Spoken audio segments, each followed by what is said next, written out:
Je reviens pour une petite capsule sur l'égoïsme et l'égocentrisme. Deux traits de caractère qu'on a tendance à dénigrer chez les autres. Vous savez que j'aime bien pouvoir tirer le meilleur des traits de caractère de chacun. Donc on va se pencher aujourd'hui sur les racines, l'ego, l'égoïsme, l'égocentrisme. Donc l'ego, c'est le moi, le je. L'égocentrisme, on a tendance à dire chez les autres que c'est pas très méchant, dire mais tiens, elle croit que le monde tourne autour d'elle. Et effectivement, l'ego, c'est être soi et avoir en fait tout le monde à portée de main pour qu'on puisse nourrir ses propres besoins en piochant chez les autres. En revanche, l'égoïsme, où on est vraiment en règle générale assez dur sur ce trait de caractère chez les autres, on le pointe du doigt très facilement. Moi, j'aimerais ramener un petit peu de douceur aujourd'hui sur ce trait de caractère. Pourquoi? On a tous besoin d'être égoïste à un moment dans sa vie. Si tu ne nourris pas tes propres besoins, si tu ne penses pas à toi à certains moments, ben, comment construire ta vie? Comment construire ta personnalité? Comment exister?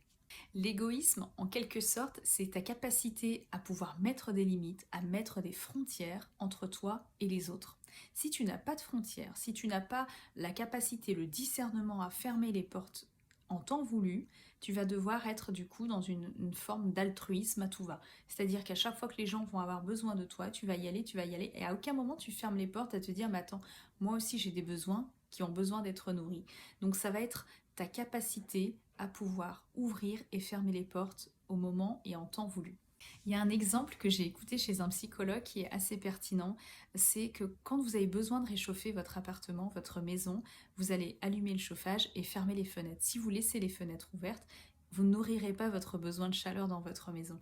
L'égoïsme, c'est un peu ça. Donc oui, l'égoïsme n'est pas une fatalité, n'est pas un défaut chez les autres. Il est un défaut quand il est perpétuel et devient de l'égocentrisme. C'est-à-dire que il y a moi et le reste du monde, il y a moi et les autres qui nourrissent mes propres besoins.